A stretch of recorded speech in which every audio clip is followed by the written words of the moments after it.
नमस्कार, मी अभिजित करंडे. मुंबई तकमध्ये आपल्या सर्वांचं स्वागत आहे. गेल्या काही महिन्यांपासून एफ-डी-एच्या धाडी ज्या आहेत किंवा कारवाया ज्या आहेत, त्या राज्यभर होताना दिसतायत. अर्थात त्या कारवायांमुळे काही बदलही होताना दिसतायत. पण दुसऱ्या बाजूला ज्या कारवाया होतायत, त्या कारवाया अतिरेकी होतायत का? असाही प्रश्न विचारला जातोय. आणि त्याचं कारण आहे कारवायांचं स्वरूप. अचानकपणे धाड टाकल्यानंतर त्याची जी ड्यू प्रोसेस आहे, ती फॉलो न करता थेटपणे लायसन्स सस्पेंड होतायत, काहींवरती कारवाया होतायत, काही जण कोर्टात जातात आणि कोर्टानं सुद्धा एफ-डी-एच्या कारवायांबद्दल नाराजी सुद्धा व्यक्त केलेली आहे. आता कालच्याच पुण्याच्या गुरु नानक डेअरीच्या प्रकरणामध्ये तर एफ-डी-एला 5 लाखाचा दंड सुद्धा ठोठावलेला आहे आणि म्हणून हा प्रश्न आता पडू लागलेला आहे, की लोकांच्या आरोग्याशी खेळ करणाऱ्या लोकांवरती जेव्हा कारवाई होत होती, त्यावेळेला त्याला सपोर्ट सुद्धा वाढत होता. पण हे सगळं होत असताना ड्यू प्रोसिजर्स फॉलो केल्या जातायत का? नेमक्या त्या प्रोसिजर्स काय असतात? तुकाराम मुंडे हे धडाडीचे अधिकारी निश्चितपणे आहेत, पण त्यांची धडाडी ही अतिरेकी ठरतेय का? हा सुद्धा प्रश्न आता विचारला जाऊ लागलेला आहे आणि म्हणून आपल्याला ही सगळी प्रोसेस समजून घ्यायची आहे, की नेमकं घडतं काय? एफ-डी-एच्या कारवाया कशा होतात? कुठल्या स्टेजेसला त्या होतात? आणि त्याच्या नेमक्या प्रोसिजर्स काय आहेत? आणि आपल्या सोबत आहेत माजी सनदी अधिकारी, माजी एफ-डी-एचे कमिशनर महेश झगडे सर. सर, आपलं खूप खूप स्वागत आहे मुंबई तकमध्ये. पहिलं तर या सगळ्या कारवायांबद्दलचं आपली पहिली प्रतिक्रिया मला जाणून घ्यायची आहे, सर. नाही, अभिजित, मला खरं म्हणजे की मलाच आता समजेन असं झालेलं आहे की आपलं काय आहे. अभिजित, हं, तुम्ही लोकशाही मानता का? मला तुम्हाला हं, प्रश्न आहे. हं. लोकशाही मानताय? मग लोकशाही जर मानत असाल, तर या निश्चितपणे. देशामध्ये मग लोकांनी केलेले कायदे आहेत, सगळ्यांनी मिळून एकत्र हं, केलेले कायदे आहेत, ते कायदे मानले हं, पाहिजेत. ते हं, माननीय पंतप्रधानापासून ते सगळ्या तलाठ्यापर्यंत सगळ्यांनी कायदे मानले पाहिजेत. प्रत्येक नागरिकाने ते हं, कायदे मानले पाहिजेत. जर लोकशाही आपल्याला चालवायची असेल तर. हं, लोकशाहीच्या पलीकडे जाऊन भावनात्मक काही करायचं असेल, तर भाग वेगळा आहे. की हं, काहीतरी आपलं काहीतरी चांगलं देवासारखं काही करायचं असेल, तर ते मग ते हं, लोकशाहीच्या पलीकडे जातं. आता तसं करायचं की हं, नाही ते प्रत्येकाचा प्रश्न आहे. पण मला वाटतं की अजूनही लोकशाही आहे. या हं, हं, लोकशाहीमध्ये हं, संसदेने एक कायदा केला. तो कायदा हं, याच्यासाठी केला, की हं, काही वर्ष हं, जवळ-जवळ 50-60 वर्ष या देशामध्ये अन्नाच्या बाबतीमध्ये एक कायदा होता आणि त्या हं, कायद्याने काही खरं म्हणजे की परिणाम झाला नाही.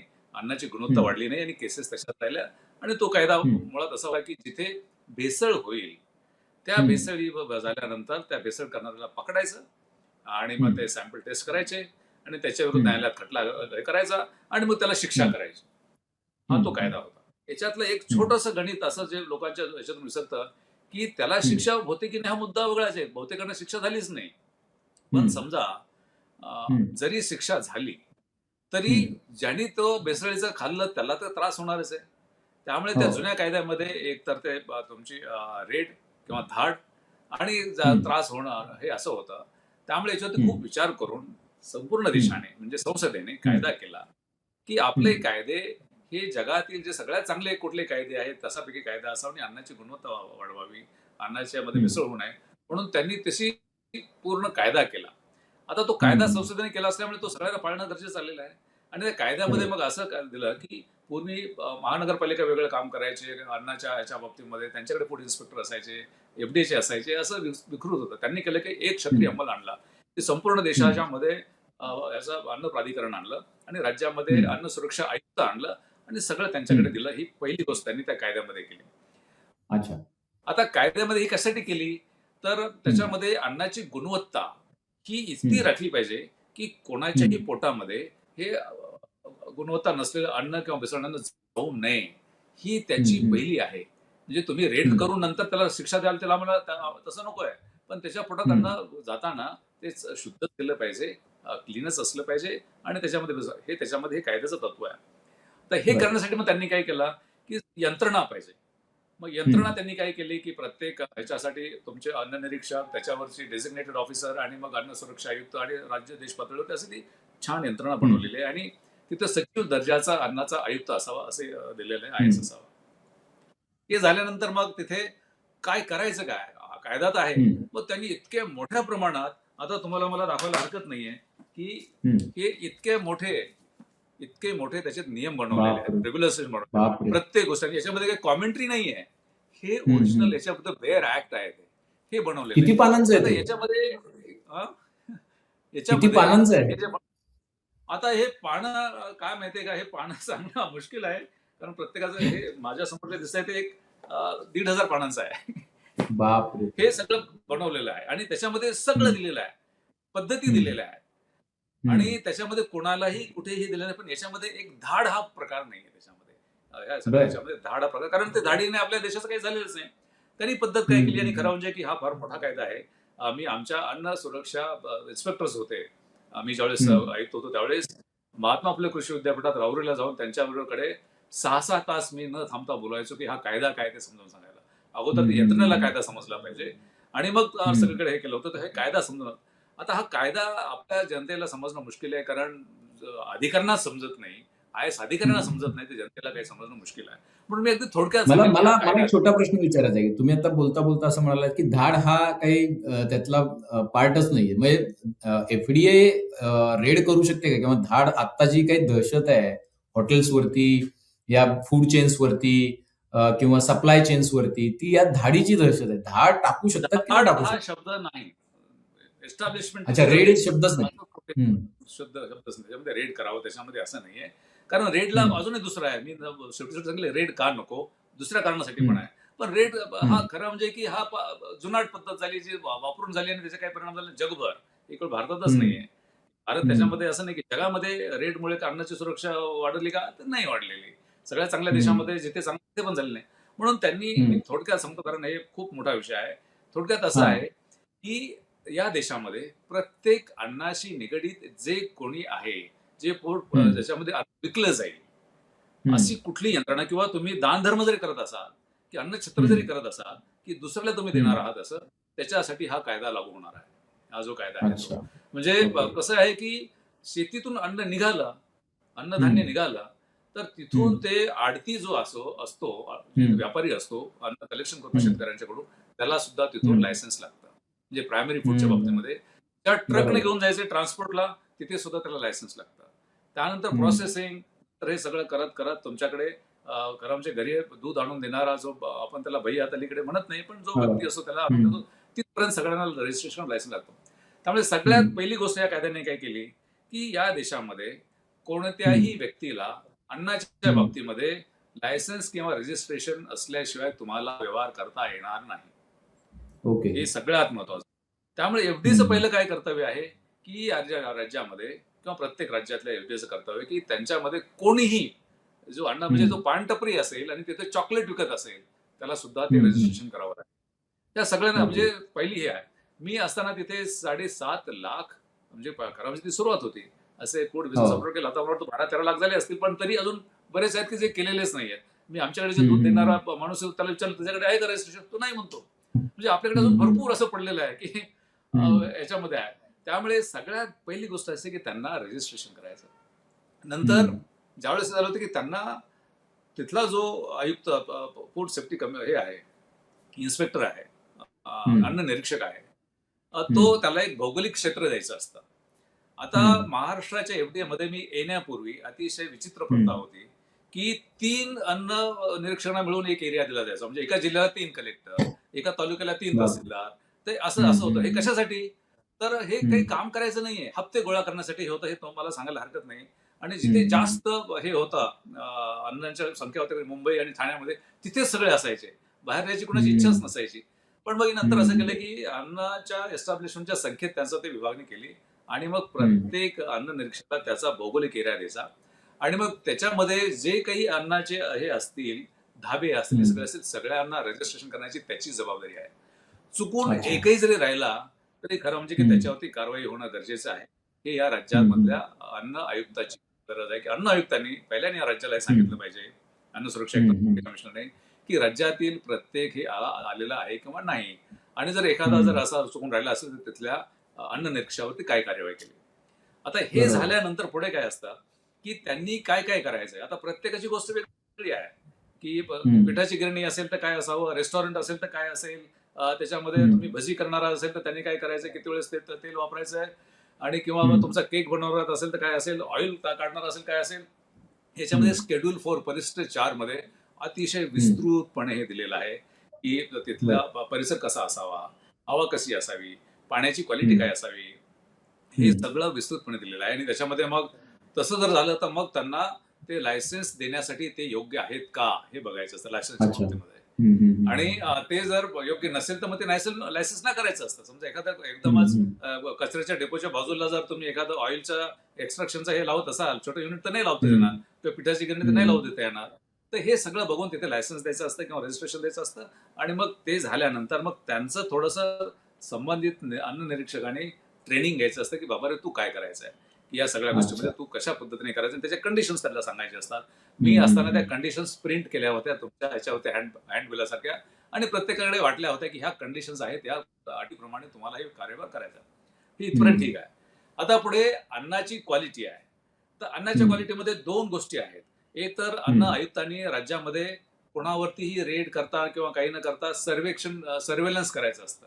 म्हणजे कसं आहे ओके. की समजा हम्म, वाशीच्या मंडईमध्ये जो बटाटा हम्म, येतो, त्या बटाट्यामध्ये हम्म, कोणते तुमचे पेस्टिसाइड येत आहेत आणि ज्याच्यामुळे आहेत, ते असं रॅन्डमली गोळा करून ते चेक करायचे की असं असं आहे.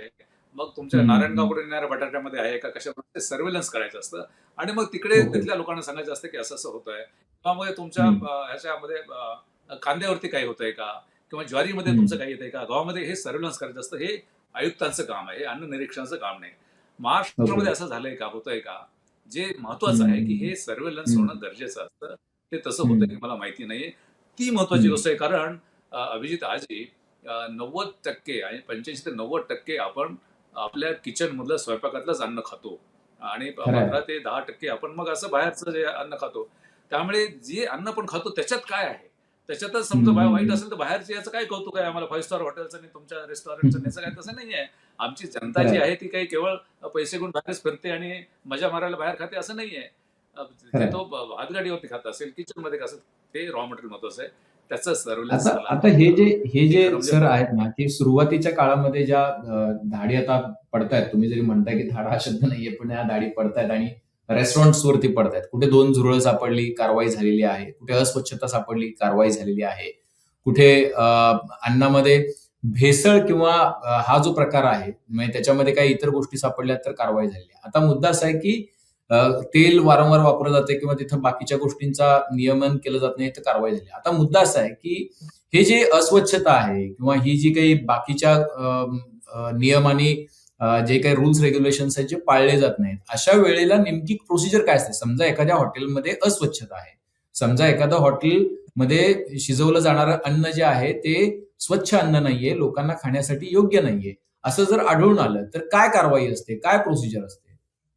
म्हणजे त्याच्यामध्ये दोन स्पेसिफिक कॅटेगरीज केलेल्या आहेत, वर्गीकरण केलेलं आहे. हं, पहिलं हं, वर्गीकरण असं आहे की हं, कुठलाही तुमच्या अन्नाच्या बाबतीमध्ये, किराणापासून असेल, रेस्टॉरंट पासून असेल, सगळं सगळं जे आहे, बेकरी पासून सगळं असेल, तिथे हं, तिथे ते नियम पाळतायत की नाही, त्याच्यामध्ये हं, भेसळ होते की काय, किंवा अन्नाच्या हं, क्वालिटीमध्ये काही जे तफावत येते का, त्याच्यामध्ये हे होतंय का, हे हं, पाहण्यासाठी तुमच्या अन्न निरीक्षकांनी तिथे वारंवार जाऊन ते चेक केलं पाहिजे. आता हं, चेक करताना काय केलं पाहिजे की तो तिथे गेला, नंतर त्याने त्याचं इन्स्पेक्शन करायचंय. धाड हं, नाही, हं, इन्स्पेक्शन हं, करायचंय, हं, निरीक्षण करायचंय. निरीक्षण ते हं, नोंदवायचंय, आणि ते हं, नोंदवल्यानंतर की जर योग्य असेल ते सगळं योग्य आहे, आणि नसेल तर हं, त्याला सांगायचं की बाबा रे हे चुकीचं आहे, इथं झुरळ मिळालं, तिथे उंदीर मिळाला, तिथे पाण्याचा टाईप असं होतंय, तुम्ही किंवा तुम्ही जो स्टोरेज केलेला आहे बटाटा तो असाच धुळीमध्ये पडलेला हं, आहे, किंवा तुम्ही हं, आलो त्यावेळेस दोनदा दोनदा तुम्ही हे करत होता, ऑइल वापरत होता, त्याला हे हं. नोटीस द्यायची की हे इम्प्रूव्हमेंट नोटीस ओके, म्हणतात त्याला. ही ओके. कायद्यात आहे. कारण ही कशासाठी म्हणजे आलेली आहे, डायरेक्ट सस्पेन्शन धाड वगैरे जर होऊ असेल शकत नाही. तर, म्हणजे आणि हे जर असेल इम्प्रूव्हमेंट नोटीस म्हटले की तुम्हाला हप्ता मिळेल, घ्यायचं काही कारणच नाही त्याच्यामध्ये, कारण हं, इम्प्रूव्हमेंट हं, नोटीस आहे. जर धाड असेल हं, तर ते हप्ता, तोडपाणी पण तिथे होऊ शकतं. हे शब्द फार हं. असे काही काही वापरतो, कारण ते प्रचलित आहेत तिथे. तर खरं आहे. तिथे ते इम्प्रूव्हमेंट नोटीस दिल्यानंतर 14 हं, दिवसाच्या आत, हं, 14 दिवस आहेत ना, लगेच दुसऱ्या दिवशी नाही. हं. 14 दिवसामध्ये त्यांनी जे ज्याची चूक आहे त्या दुरुस्त करायच्या आहे. आणि ओके. त्या दुरुस्त केल्या तर मग त्याला कळवायचं आहे की तू दुरुस्त केल्यात, काही प्रॉब्लेम नाही. त्यांनी दुरुस्त हं. केल्या नाही, तर मग मात्र त्याच्यावरती मग त्याच्या ह्याच्याप्रमाणे सस्पेन्शन करायचं का, त्याचं कॅन्सलेशन करायचं का, फार सिरियस असेल तर त्याच्यामध्ये तो हे हं, दिलेला आहे, आणि ते सगळं ठरलेलं आहे की ऍडव्हायझरी प्रमाणे हं, कशाचं ते काय करायचं आहे. ते हं, केल्यानंतर मग त्यांनी सस्पेन्शन तुम्ही करू शकता. पण ही पहिली हं, प्रोसेस होत आहे. आता हं, सस्पेन्शन झाल्यानंतर मग त्या ह्याला तुमच्या तो जो ऑपरेटर असेल, फूड बिझनेस ऑपरेटर, हं. त्याला आयुक्ताकडे अपील करण्याची तरतूद आहे. आणि ओके. आयुक्ताकडे अपील झाल्यानंतर मग तिथे आयुक्तांनी काय लगेच, आपल्याकडे संपूर्ण जगामध्ये काय चालतं की हम्म, कुठे पाहिलं गेलं की ते स्टे मिळणं वगैरे ते होतच. आणि मग हम्म. आयुक्ताचा निर्णय झाल्यानंतर मग पुढची ती कारवाई होऊ शकते. कारवाई अशी आहे की मग ओके. सस्पेन्शन होईल पण किंवा पण मला कॅन्सल. माझा तो प्रश्न उरतोच आहे सर, की डायरेक्ट जे गेल्यानंतर आता सर्वेक्षण तर होत नाही, डायरेक्ट जाऊन धाडी पडतात, धाडी पडल्यानंतर असं काही सापडली, डायरेक्ट सस्पेंड धाड हा झालेला आहे माझ्या सर माझ्या- एका दिवसात. धाड नाही. धाड हा हा विषयच नाही म्हणजे माझ्या डोक्यामध्ये. हा तेव्हा मला तुमच्या डोक्यात मला हे नाहीये, पण पटत नाही. मी आता काय घडतंय ते सांगतोय. आता जे त्याला काय घडतंय त्याच्याबद्दल ते असं म्हणून होतंय म्हटलं की की आपल्याला भावना पाहिजेत का लोकशाही पाहिजे. हम्म, हम्म. पण आता जे होतंय त्याच्यानुसार डायरेक्ट जात आहेत, आपण म्हणूया की सर्वेक्षण वजा धाड पडते तिकडे आणि डायरेक्ट लायसन्स सस्पेंड होतं. तर डायरेक्ट लायसन्स सस्पेंड करण्याचे अधिकार आहेत का? नाही, नाहीये. हा, त्याच्यामध्ये कुठे मुलांना उलट्या झाल्या, कुठे कोणी आजारी हम्म, पडलेले आहेत, कुठे मृत्यू झालेला आहे, अशा ठिकाणी मग हम्म, तुम्ही ते प्रोहिबिट करू शकता. त्याला प्रोहिबिशन ऑर्डर म्हणतात. त्याला हम्म, प्रतिबंधात्मक आदेश, ती वेगळी कॅटेगरी झाली. ती वेगळं हम्म, आहे हम्म, की तुम्ही त्याला हम्म, प्रतिबंधात्मक आदेश देण्याचं, तर ते वेगळं आहे. आता हम्म, हे झाल्यानंतर मग ते हायकोर्टापर्यंत जाणं वगैरे ते होत राहतं. आयुक्ताच्या कडून हम्म, गेल्यानंतर ते राज्य शासनाकडे हम्म, जात नाही. आता दुसरी कॅटेगरी अशी आहे की हम्म, अन्नाची गुणवत्ता चांगली राहावी म्हणून हम्म, अन्न निरीक्षकाला हम्म, त्याच्यामध्ये, आणि हे जी पहिली जी नोटीस जाते इम्प्रुव्हमेंटची नोटीस, तो अन्न निरीक्षक नाही देऊ शकत. ती बरं. डेसिग्नेटेड म्हणजे त्याच्यावरचा क्लासरूम अधिकारी देऊ शकतो. अन्न हम्म, निरीक्षकाला ते हम्म, अधिकार नाही आहे. आणि तो हम्म, डेसिग्नेटेड ऑफिसर नोटीस दिल्यानंतर मग त्याच्या विरुद्ध अपील हे आयुक्ताकडे होतं. आता दुसरी जी बरोबर. कॅटेगरी आहे त्या हम्म, कॅटेगरीमध्ये असं आहे की कोणत्याही याच्यामध्ये जर अन्न निरीक्षकाला वाटलं की तिथे हम्म, भेसळ झालेली आहे किंवा गुणवत्ताने, तो हम्म, त्याचे सॅम्पल घ्यायचे, त्याने धाड हम्म, नाही, सॅम्पल घ्यायचे ओके. एका हम्म, याचे, आणि ते त्या विकत घ्यायचे. ते नाही गेला आणि हम्म, मला ते सॅम्पल घ्यायचं असं नाही आहे. त्याची किंमत द्यायची हम्म. त्या ह्याला, हे ओके, सॅम्पल विकत घ्यायचे, घ्यायचे. विकत घ्यायचे ते. हम्म, आणि मग त्या सॅम्पलचे 4 भाग करायचे. हम्म, हे फार सिंपल आहे. 4 भाग हम्म, केल्यानंतर एक भाग हा त्या मालकाकडे ठेवायचा आहे, लायसन्स होल्डरकडे हम्म, ठेवायचा आहे, हम्म, सील करून की हा तुझा आहे. दुसरा भाग आहे तो स्वतःकडे ठेवायचा आहे. हम्म, तिसरा भाग आहे तो तुमच्या लॅबोरेटरीकडे पाठवायचा आहे. आणि चौथा हम्म, भाग हा रिझर्व्ह याच्यासाठी ठेवायचा की जर नॅशनल अपील जर झालं त्या ह्याच्या विरुद्ध हम्म, की तुमच्या प्रयोगशाळेचा रिझल्ट त्याला मान्य नसेल त्या मालकाला, तर तुम्ही तो नॅशनल लॅबोरेटरीकडे जाऊ शकतो. जसं हम्म, आपलं हम्म. मॅगीच्या केसमध्ये झालं होतं, तुम्हाला हो, आठवत असेल तुम्ही ती. करेक्ट. आता हे झाल्यानंतर काय होतं की अन्न निरीक्षणाने गेल्यानंतर मग ते लॅबोरेटरीकडे जातं आणि 14 दिवसाच्या आत प्रयोगशाळेने त्याचा निर्णय द्यायचा असतो. हम्म, आपल्याकडे तुम्ही विचार घ्या की 14 दिवसात होतंय का ह्याच्या आपल्या या राज्यामध्ये होतंय की नाही. आणि हम्म, मग झाल्यानंतर मग त्याचं जे काय म्हणणं आहे अन्न निरीक्षकाचं, की समजा हम्म, दुधामध्ये फॅट जी समजा 3% पाहिजे होती, तर फॅट 2च हम्म, टक्के सापडली. मग एवढा हम्म, त्या ग्राहकाचा तोटा झाला. किंवा मग अमुक हम्म, ह्याच्यामध्ये शुगर इतकी पाहिजे होती ती इतकी होती.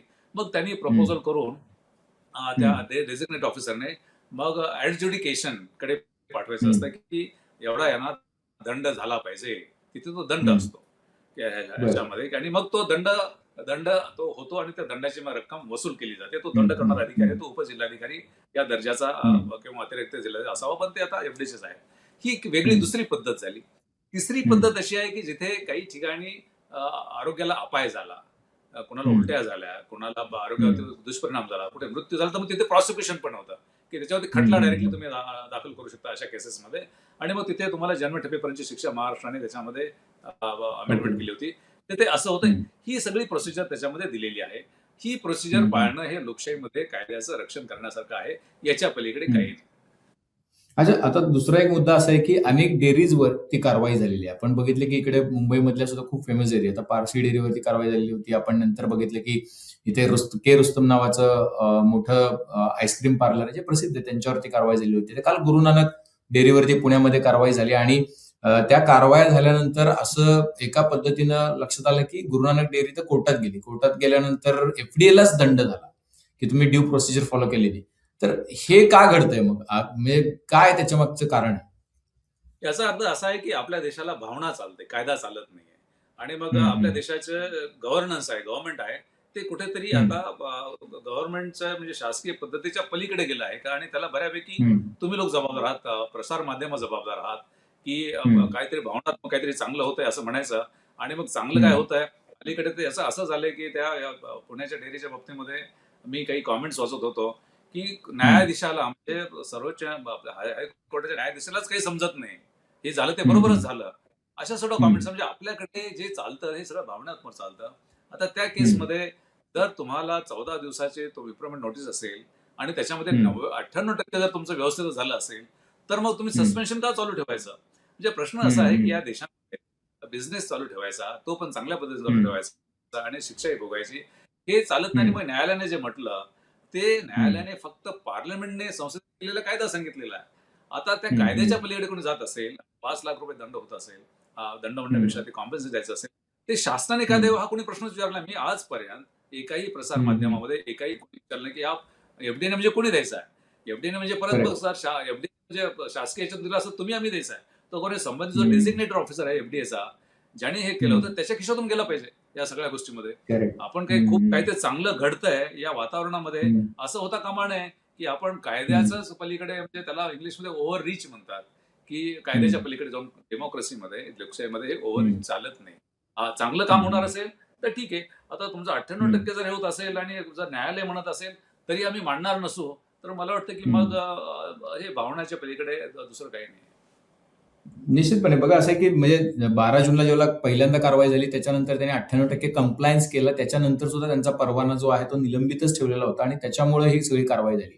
अजून एक मुद्दा उपस्थित झालेला होता आणि त्याच्यामुळे खूप गजब माजलाय. आपल्याला कल्पना आहे की महाराष्ट्रामध्ये जवळपास 7 ते 8 लाख असे शॉप्स आहेत जी म्हणजे लाखो असतील. ती तर मी फक्त केवळ एक फिगर जी आपल्या रजिस्टर्ड आहे ती सांगतोय. की जी शाळांजवळची शॉप्स आहेत, जिथं गोळ्या, बिस्किट, चॉकलेट, वेफर्स या सगळ्या गोष्टी मिळतात. आता त्यांना असं सांगितलं की तुम्ही हाय फॅट, हाय शुगर आणि बाकीचे सगळे प्रोडक्ट जे आहेत ते विकू शकत नाही आहात. आणि त्याच्यामुळे जर तुम्ही विकले तर तुमच्यावरती कारवाई होईल. त्याच्यामुळे आता एक मोठा प्रश्न असा निर्माण झालाय की तुम्ही एका बाजूला एकतर त्याच्याबद्दल काय म्हटलंय कायद्यामध्ये हा एक भाग पहिला प्रश्न आहे माझा आणि दुसरा प्रश्न असा की प्रॅक्टिकली म्हणजे प्रश्न असा आहे की ठीक आहे तुम्ही कायदा केला पण प्रॅक्टिकली आता ही जी परिस्थिती आहे त्याच्यावरती खूप मोठ्या प्रमाणावरती रोजगार पण अवलंबून आहे. खूप मोठ्या प्रमाणावरती कुटुंब पण अवलंबून आहेत. तर अशा वेळेला एक संतुलन म्हणून काय होणं अपेक्षित आहे?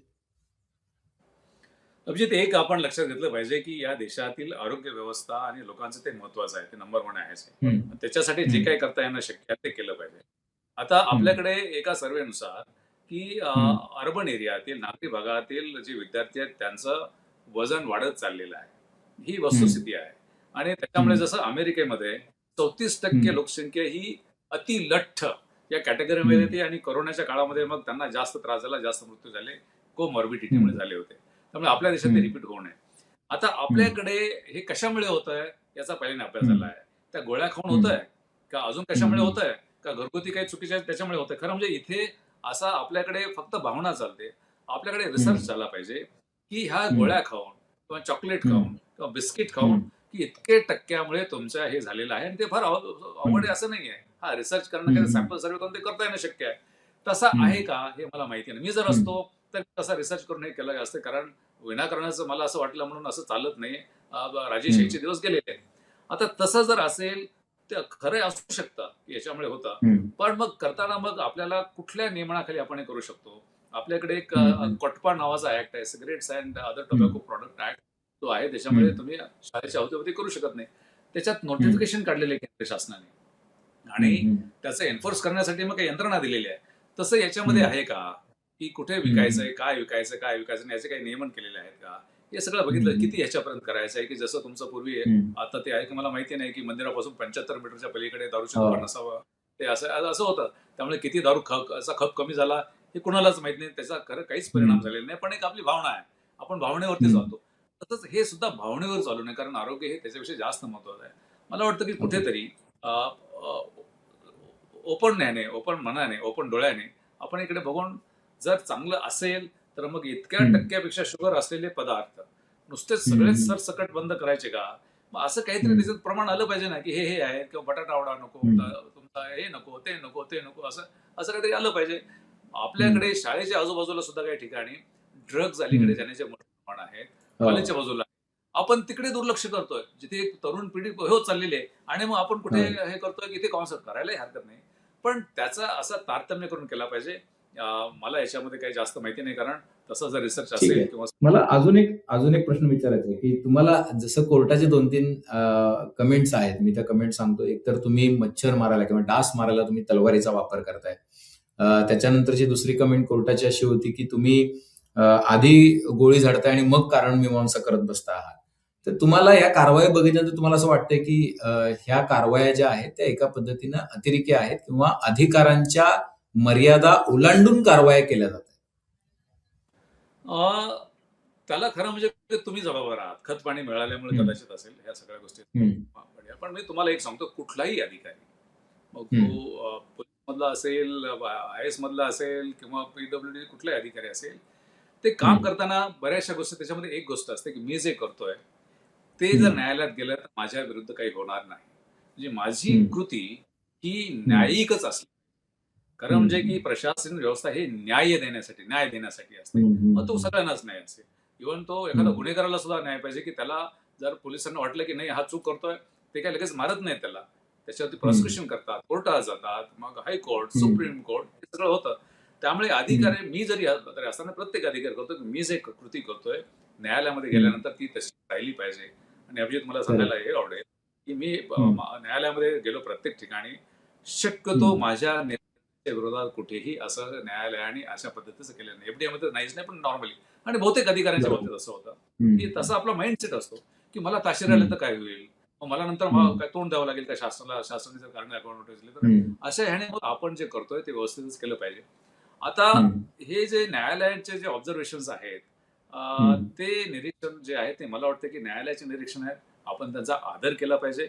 कारण शेवटी हम्म. न्यायव्यवस्था हे आपण याचा एक महत्वाचा पाया समजतो लोकशाहीचा, आणि हो. ते चुकीचं करतायत असं समजण्याचं काय कारण. जर न्यायालय चुकतंय असं म्हणायचं जर असेल, तर मग म्हटलं हा समाज कुठे चाललाय मला मला समजणार नाही. मग ते या मला समाजाची मला दिशा काय आहे. मला अजून एक प्रश्न असा विचारायचा आहे, की बघा निअरली बऱ्याच अधिकाऱ्यांना प्रामाणिकपणे काम करण्याची इच्छा असते आणि करतात सुद्धा. आपल्या माहितीमध्ये सुद्धा असे अधिकारी असतात. आता तुम्ही म्हणालात, की मीडिया त्याला खूप भाव देते किंवा मीडिया त्याला खूप थोडं बडा चढा ज्याला म्हणतात तशा पद्धतीनं प्रेझेंट करतं आणि म्हणून अशा कारवायांना थोडं बळ पण मिळतं. त्या प्रसिद्धीचा पण फायदा होतो. आपल्याला कल्पना आहे, की मग लोक सुद्धा त्याच्याबद्दल बोलू लागतात. आता ही जी गोष्ट आहे, की त्यातली ती खूप थिन लाईन आहे, की म्हणजे तुमचे अधिकार आणि तुमच्या जबाबदाऱ्या ही खूप थिन लाईन आहे आणि ती जसं कर्तव्य, अधिकार आणि जबाबदाऱ्या ह्या ज्या लोकशाहीतल्या गोष्टी आहेत, तशाच त्या रोजच्या ह्याच्यातल्या पण आहेत. म्हणजे तुम्हाला अधिकार आहेत, पण ती जबाबदारी आणि म्हणजे ते कर्तव्य करतानाची जी जबाबदारी आहे, ती ओलांडली जाते का? ती इलॅस्टिक त्याला लावलं जाते का? आपण ती थोडी ओढून ताणून पलीकडे नेतोय का? हा पण एक प्रश्न निर्माण होतो. आणि दुसरा जो मला प्रश्न आहे, की तुम्हाला असं नाही, वाटतं, की अभिजित, काही याच्यावर वेळेला फक्त याच्यावरती प्रसिद्धीच्या ह्याच्यामध्ये अधिकारी वाहून जातात असं तुम्हाला वाटतं? त्याच्यामध्ये अगोदरच्या प्रश्नाचा मला एक सांगतो की आम्हाला म्हणजे हं, की एक फार वयोवृद्ध असे महामहिम असे अधिकारी होते, जे आम्हाला लेक्चरला यायचे हं, ट्रेनिंगमध्ये. आणि त्यांनी हं, एकच वाक्य सांगितलं होतं की हं, बऱ्याच वेळेस अधिकारी वाहत जातात, आणि हं, ते वाहत कसे जातात, हे माझ्या अधिकारात आहे, ही हं, मानसिकता कुठेतरी येते, आणि ही मानसिकता अतिशय भयानक असते. हा माझा अधिकार आहे, हे सुद्धा माझेच अधिकार आहेत, हं, ते सुद्धा माझेच अधिकार आहेत. हं, नाही, याच्यासाठी मी जबाबदार आहे. हे हं, जबाबदार, हे अधिकाराच्या ऐवजी जबाबदारी काय हे केलं पाहिजे. आणि ज्यावेळेस हं, अधिकारी हे करतो की माझा अधिकार आहे म्हणण्याच्या ऐवजी तो जबाबदारी, अलीकडे काय होतं की बऱ्याच वेळेस हं, माझा अधिकार आहे जबाबदारी होत नाही, की ह्याच्यामध्ये ते बघितलं पाहिजे. आणि प्रसिद्धीच्या बाबतीमध्ये खरं म्हणजे की राज्य शासनामध्ये असं आहे, आणि त्याचा हं, मी सुद्धा आहे, की थोडं जर काही त्याच्यामध्ये प्रसार माध्यम आले, की आम्हाला त्यावेळेस मुख्य सचिवांच्याकडून नोटिसेस यायच्या की हे तुमचं हे काय हं, आहे, काय आता ठीक आहे, काळ बदललेला आहे, सगळं आहे. हं, आणि चाललंय आता ते काय की चालू आहे. त्याला मी त्याच्यावरती भाष्य करणं तितकंसं ठीक होणार नाही. नाहीतर काय होतं, हं, तुमच्या कॉमेंटमध्ये सगळं काय ते पुढे येतं ते सगळं, की आता तुमच्या कॉमेंट करणारे लोक सुद्धा असे आहेत, की त्यांना चांगलं आणि वाईट आणि स्वतःसाठी चांगलं काय हे समजत नाही. आता काय होतं, की हं, बऱ्याच वेळेस एक असा शिष्यांची परंपरा असते. ती शिष्यांची हं, परंपरा आता योग्य अयोग्याच्या पलीकडे गेलेली असते. शिष्य हे खरं आहे. अयोग्य असलं तरी योग्यच म्हणतात. त्यामुळे सध्या हे चालू आहे. ॲक्चुअली त्यातला योग्य शब्द तर शिष्य परंपरा नाहीये, ती अंधभक्त परंपरा आहे. त्यातला योग्य शब्द तो आहे, की एखादी गोष्ट अनुकरण करताना ती डोळसपणे करत नाही आणि ते सगळ्या ह्याच्यामध्ये दिसतंय. राजकीय, सामाजिक, प्रशासनिक असतील किंवा माध्यमांमध्ये सुद्धा सगळीकडे दिसतंय ते. आणि तोच सगळ्यात मोठा प्रॉब्लेम झालेला आहे, की एक माझा जाता-जाता प्रश्न आहे, की ज्या वेळेला आपल्या प्रायोरिटीज काय असायला पाहिजे? माझं म्हणणं असं आहे, की बघा खाणं लोकांचं स्वच्छ आणि ते एकदम निर्मळ असावं ही प्रायोरिटी असणं निश्चितपणे गरजेचं आहे. आपल्याकडे आज सुद्धा गुटखा विकला जातोय. आपल्याकडे आज सुद्धा ड्रग्ज विकलं जातंय. आपल्याकडे आज सुद्धा अंमली पदार्थ तस्कर होत आहेत आणि येत आहेत, जेव्हा की महाराष्ट्रामध्ये गुटखा, अंमली पदार्थ ह्या सगळ्या गोष्टी ज्या आहेत त्या बॅन आहेत. आता प्रश्न मला हा प्रश्न पडला होता, की गेल्या काही महिन्यांमध्ये ज्याला हॉटेल्सवरती रेड पडतायत, डेअरीजवरती रेड पडतायत, आईस्क्रीम पार्लरवरती रेड पडतायत, दुधाच्या डेअरींवरती रेड पडतायत, त्यावेळेला अ, मला अशी एकही कारवाई का दिसली नाही, हा मला प्रश्न पडलेला होता, की गुटखा मग कसा काय मिळतोय महाराष्ट्रामध्ये, किंवा बनावट दारू कशी काय विकली जाते महाराष्ट्रामध्ये, अंमली पदार्थांचं काय विक्री तर राजरोज चालू असतील बघा. हे ज्युरिडिक्शन नाहीये, की याच्यामध्ये एका पद्धतीने कारवाई होत नाहीये? म्हणजे त्याच्यामध्ये असं आहे की दोन गोष्टी आहेत. एक हम्म, तर हे देशाला अनुभव आला होता. मग त्यांनी हे हम्म, सगळं करताना असं होतात, कारवाया होतात म्हणून ती पद्धतच चुकीची आहे. ती पद्धत हम्म, चुकीची असल्यामुळे नवीन कायदा आणला तेव्हा आपण त्याच्यावरती चर्चा केली. दुसरी हम्म, महत्वाचं त्याच्यामध्ये एक डायल्युशन नावाचा एक थेअरी नावाचा प्रकार आहे, की आता हम्म, तुमच्याकडे समजा 10 तिथे त्याच्यामध्ये पाकिटं मार आहेत एका ह्याच्या एरियामध्ये, पोलीस स्टेशनच्या हद्दीमध्ये 10 पाकीट मार आहे. आणि एका हम्म, पाकीट माराला आणून त्याच्यावरती खूप पाहुणचार केला पोलिसांनी. तर 9 तिथे हे हम्म, होतात, की ठीक आहे, नाही आता हे काय बरोबर नाहीये, खूप त्रास होतो. पण तिथे 9,000 पाकीट मार जर असतील, तर तिथे हम्म, त्याच्यावरती परिणाम होत नाही. ते डायल्युशन होत जातं ॲक्शनचं. हम्म, आता हम्म, एकावरती 10 टाकली म्हणजे बाकीचे सगळेच हे होतील, असं होत नाही. हम्म, 12 लाख, 15 हम्म, लाखापर्यंत एस्टॅब्लिशमेंट असेल, तर काही त्याच्यावर हम्म, परिणाम होत नाही. त्यामुळे त्या गोष्टीचा काय परिणाम होतो, त्याची एक हम्म, थिअरी आहे. आणि हम्म, मग त्याच्यासाठी हे म्हणूनच ते नवीन कायदा त्यासाठीच आणलेला आहे, की बऱ्याच वेळेस हम्म, सांगितलं होतं, की आता लोक जागृत झालेले आहेत. लोकांनी जागृत होऊन काय उपयोगाचं आहे? किंवा मग लोक आता हम्म, घाबरतील. नाही घाबरत हम्म, त्याच्यामध्ये. कारण कसं आहे, की हम्म, त्यांना माहिती आहे, की कधीतरी कुठेतरी किती मोठे एस्टॅब्लिशमेंट्स आहेत. त्यामुळे हम्म, डिटरन्स जे म्हणतात, तो डिटरन्सची हम्म, व्हॅल्यू जशी साईज मोठी होत जाते सॅम्पलची, त्याची व्हॅल्यू कमी होत हम्म, जाते. आणि नेमकं ओके. ते इथे तसंच होतंय. त्यामुळे तुम्हाला जो प्रश्न पडला आहे, की दाढी पडल्यानंतर हम्म, काही सुधारणा झालेली नाहीये. हम्म, अपेक्षित करू शकत नाही. कारण हे देशाने अनुभवलेलं हम्म, आहे, की त्याच्यामध्ये होत हम्म, नाही. लार्ज सेट हम्म, असेल, छोटा जर असेल, तर मग परिणाम होऊ शकतो. पण तसं नाही. आपल्या हम्म, देशाची व्याप्ती बघता तसं ते होणं शक्य हम्म. नाही. मला मला अजून एक प्रश्न विचारायचा आहे, की तुमच्या कार्यकाळामध्ये तुम्ही कधी अशा धाडी टाकलेल्या होत्या का? किंवा तुम्ही अशा कधी रेड्स केलेल्या होत्या का? की एफडीए कमिशनर म्हणून किंवा तुमच्या अधिकाऱ्यांनी अशा काही रेड्स करून अशा कारवाया केल्या होत्या का? नाही, माझं कसं आहे, की मी फार सिस्टमॅटिक जाणारा माणूस आहे आणि माझं एक असं होतं, की टू टू द पॉइंट आणि हं, 360 डिग्रीज एकही कलम हं, सोडायचं नाही किंवा हेच हं, धरून पकडायचंय असं नाहीये. अन्नाच्या बाबतीमध्ये आणि औषधांच्या बाबतीमध्ये जे काम झालं त्यावेळेस, ते काही बाहेर हं, आलेलं नाही किंवा बाहेरच्या ह्याच्यासाठी केलेलं नाहीये. पण काही हं, ठिकाणी तसं मला जावं लागलं. कारण कसं झालं, की हं, मी त्याला धाड म्हणता येणार नाही, पण मला स्वतःला कुठे जावं लागलं आणि मी जायचो. आता मी हं, औषधांच्या दुकानात हं, महाराष्ट्रात कुठेही जायचो, खाजगी ह्याच्यामध्ये हं, जायचो. मुंबईमध्ये त्यावेळेस 2012-13 साली ₹36,000 मी माझ्या खिशातून टॅक्सीला दिले. टॅक्सीतून जायचो आणि मग तिथे विदाऊट प्रिस्क्रिप्शन अँटिबायोटिक घ्यायचो आणि जर तिथे प्रिस्क्रिप्शन मिळालं, की मी तिथल्या ड्रग डिस्ट्रिब्युटरवर कारवाई करायचो. त्या दुकानावरती नाही. कारण असं होतं. हं, त्यामुळे असं मी करायचो, पण याला कधी पब्लिसिटी तसा काही तिथे तुम्हाला वाटलं, की कुठे झाले की असं नाहीये. नंतर लोक मला हं, ओळखायला लागले. त्यावेळेस अशी एक हं, वाच्यता होती, की प्रत्येक दुकानदाराच्या ड्रॉवरमध्ये माझा फोटो असायचा, की हा येतो कुठे येतो म्हणून. मग मी मिसेसला घेऊन जायचो आणि हं, मिसेसला सांगायचो, की "तू आज जा, मी बाहेर थांबतो." आणि ती हं, अशा घ्यायच्या आणि मग तशा कारवाया व्हायच्या. ते अशा पद्धतीने आम्ही केलेलं आहे. नाही असं नाहीये. हं, किंवा मग हं, तुमचा एकदा अशी माहिती होती, की ह्याच्यामध्ये गुटखा बंद झाला महाराष्ट्रामध्ये, पण तरी हं, येतोय.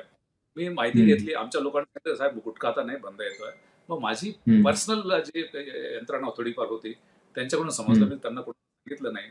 माझ्याबरोबर एक आय-पी-एस आमचे जॉइंट कमिशनर त्यांना घेऊन रात्री एक 11:30 वाजता लखनौच्या तिकडून एक ट्रेन येत होती. त्या ट्रेनमध्ये हं, आम्ही गेलो आणि मग आम्ही शोधलं. मला जी टीप होती, त्या टीपमध्ये कसं होतं, की तिथून साड्या येत होत्या लखनौमधून मुंबईला. ते म्हणे, "ह्या साड्या आहेत." हं, मग काढा म्हटलं साड्या. त्या त्या साड्याचे गठ्ठे जे होते ते काढले. हं. बाहेरून साड्या होत्या आणि आत गुटखा होता. तर अशा पण काही बापरे! गोष्टी केल्या. आता किंवा मी हं, तुमचा आछाड नावाचा एक टोल नाका आहे गुजरात बाउंड्रीला. हं. तिथे मी हो. ट्रकमध्ये बॉडीगार्डबरोबर गेलो होतो. तुम्हाला सगळ्यांना माहिती आहे, की तिथे काही असं हे नाहीये. ती एक प्रकारची होती, पण तिथे माझ्या यंत्रणेवरती मी धाड टाकली होती. तिथे काही पब्लिकवरती हो. नाहीये. किती पैसे गोळा करतायत आर-टी-ओचे लोक. हे असं होतं, हं, पण त्याची वाच्यता होत नाही. हे महाराष्ट्राला हं, 1.5-2 वर्षांनी समजलं, की मी आच्छाडला गेलो होतो आणि अशा पद्धतीने हं, गेलो आणि खाजगी ट्रकमधून हं, गेलो होतो. तर असं हं, होतं. आता तुम्हाला हे हं, हं, उदाहरण म्हणून सांगतो, आर-टी-ओमध्ये मी ज्यावेळेस कमिशनर जाण्यापूर्वी माझ्या हं, बदलीला स्थगिती आली होती. कारण असतात त्याला. म्हणून आता काय करायचं म्हणून मी पुण्याच्या आरटीओ मध्ये हाफ पॅन्ट आणि टी शर्ट आणि कॅप घालून 2 दिवस तिथे थांबलो होतो की काय बापरे. चालतं, एजंट कसे पैसे देतात, कुठचं काय होतं. नंतर ठाण्याला केलं, अंधेरीला एक दिवस केला आणि तुमच्या याच्यामध्ये मुंबईचाच आणखी एक आरटीओ आहे तिथे नाही, ते दुसरा एक आहे तो, अजून एक आहे, मी नाव विसरतोय, तिथे केलं. आणि नंतर मला एक्झॅक्टली समजलं आणि कुणालाही समजलं नाही की हा कोण आहे, कारण त्यावेळेस मी कमिशनर नव्हतो. आणि समजलं की एजंट कसे पैसे घेतात, त्याची कशी नोंद ठेवतात, कशाचे किती घेतात, काय सगळे कुठल्या खिडकीवरती किती कसे देणे होतं, काय हे सगळं समजल्यानंतर नंतर ज्यावेळेस मी बदलीला स्टे उठला, मी जॉईन झाल्यानंतर मला दुसऱ्या दिवसापूर्वी सगळी माहिती झाली की काय करायचं ते. पण हे बाहेर माझ्या काही कुठे आलं नाही की मी असं केलं होतं म्हणून या सगळ्या गोष्टीचा. आणि मग एजंट सगळे पूर्ण बाहेर काढले होते मी, की त्या महाराष्ट्रामधून एजंट हद्दपार झाले होते. तर ते असं होतं. पण कसं आहे की हे इंटरनल सिस्टम्स तुम्हाला करावे लागत असतात. मला शेवटचा प्रश्न आहे, कधी कुठल्या हॉटेलचं लायसन्स वगैरे तुम्ही रद्द केलंय का? डायरेक्ट धाड टाकून असं पहिल्या फटक्यात? अजिबात नाही. कारण कसं आहे की सेन्सेशनलिझम होतं त्याच्यामुळे. आणि आयुक्ताचं माझं नाव तर कधीच येणार नाही. जरी आलं असतं तरी त्या फूड सेफ्टी इन्स्पेक्टर आलं असते, कारण ही त्याची जबाबदारी आहे, त्या डेसिग्नेटेड ऑफिसरची जबाबदारी आयुक्ताची नाही आहे. आयुक्त कधी असला पाहिजे की त्याच्याकडे अपील फार याच्यामध्ये कोर्टामध्ये फार होता. मी ज्यावेळेस लँड माफियाच्या विरुद्ध काम केलं नाशिकमध्ये, प्रचंड मोठं काम झालं होतं. आणि त्यावेळेस हे असं होतं की तुम्ही कलेक्टर म्हणून जर बोलले तर मग लगेच खालचे ते कोर्टामध्ये काय येतात की कलेक्टरने सांगितलं म्हणून तहसीलदारांनी डेप्युटी तसं केलं होतं. त्यामुळे इथे जर आयुक्ताचं नाव आलं तर खरं म्हणजे ही जबाबदारी डेसिग्नेटेड ऑफिसर आणि फूड इन्स्पेक्टरची असते. त्यामुळे मी माझं नाव तसं कुठेही येऊ दिलं नाही किंवा असे प्रकार मला तसे करण्याची गरज पडली नाही. निश्चितपणे मला असं वाटतं की हे फार लोकांना पण कळणं गरजेचं आहे की आपण कुठल्याही कारवाया ज्या आहेत म्हणजे किंवा कुठल्याही खात्यामध्ये ज्याला काम होतं त्याला चालतं कसं, त्याचे नियम काय आहेत, त्याचे रेग्युलेशन्स काय आहेत आणि त्याच्या मर्यादा काय आहेत, हे सगळंच मला असं वाटतं की समजणं गरजेचं आहे. कारण लोक कारवायांना हिरोइझमकडे घेऊन जातात. आता आपल्याला कल्पना आहे की सध्याचा काळ जो आहे तो थोडा अशा रंगीत संगीत पद्धतीचा काळ आहे. त्यामुळे या सगळ्या गोष्टींना प्रसिद्धी पण खूप लवकर मिळते, माध्यमं सुद्धा तिथे असतात. लोकांना स्वच्छ अन्न मिळालं पाहिजे ही जबाबदारी निश्चितपणे आहे. मात्र ते स्वच्छ अन्न लोकांना मिळावं यासाठी काम करत असताना कुठल्याही पद्धतीनं जो 1,500 पानांचं कायद्याचं पुस्तक सरांनी दाखवलं एफडीएच्या कायद्यांचं, नियमांचं, रेग्युलेशन्सचं, त्याच्यामधून कुठल्याही पद्धतीनं उल्लंघन होऊ नये ही सुद्धा काळजी घेतली पाहिजे. त्याचं कारण असं आहे की जसे जेवणारे हात आपले आहेत तसे सर्व करणारे हात पण आपले आहेत. आणि कारण ही सगळी लोक बाहेरची नाहीत, ही सगळी आपलीच लोक आहेत. आपल्याला या सगळ्या लोकांवरती कारवाया करताना किंवा या सगळ्या लोकांचा विचार करताना साकल्यानं विचार करता आला पाहिजे. तारतम्य हा त्यातला मला असं वाटतं की योग्य शब्द राहावा.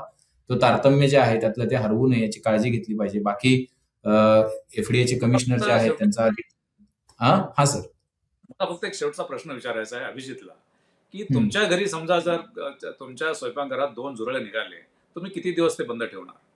किती दिवस तुमचं स्वयंपाकघर बंद करणार? लॉक किती दिवस करणार? माझा प्रश्न आहे. मला असं वाटतं की हाच तारतम्याचा भाग आहे की ती 2 झुरळं बाहेर काढून स्वच्छ करून परत तिथं स्वयंपाक चालू होतो आणि इथं ते स्वयंपाकघर बंद केलं जातं कुठल्या तरी हॉटेलचं. आणि म्हणूनच मी म्हटलं की जसं खाणारे हात आपले आहेत तसे वाढणारे पण आपले आहेत, स्वच्छ करणारे पण आपले आहेत. त्यामुळे ते तारतम्य हरवू नये कारवायांमधले, ही अपेक्षा फक्त आपण व्यक्त करतोय. बाकी प्रत्येकजण स्वतंत्र आहे त्या पद्धतीनं कायद्यांचा, नियमांचा अर्थ लावायला. झगडे सर, तुम्ही आलात आणि बोललात त्याबद्दल मनापासून आभार. आणि तुमच्याशी बोलताना कायम मला समाधान, आनंदापेक्षा समाधान जास्त मिळतं आणि शिकायला जास्त मिळतं की आपल्या चौकट जी आहे आपली, ती चौकट आपण कधीही विसरता कामा नये कामाची. आणि हे आम्हाला तुमच्यासारख्या वरिष्ठ अधिकाऱ्यांकडून पण माध्यमांमध्ये असून सुद्धा आम्हाला सुद्धा बऱ्याचदा याचं भान ठेवावं लागतं. त्यामुळे ही गोष्ट वारंवार अधोरेखित ठळकपणे होते, त्यावेळेला आमच्यासाठी सुद्धा ही गोष्ट शिकण्यासारखी आहे. खूप खूप धन्यवाद सर तुम्ही आलात त्याबद्दल. प्रेक्षकांना काही प्रश्न असतील तर ते निश्चितपणे कमेंट बॉक्समध्ये टाका आणि समजून घ्या झगडे सरांचा म्हणण्याचा अर्थ काय होता तो. पाहत राहा मुंबई तक. थँक्यू. थँक्यू. थँक्यू.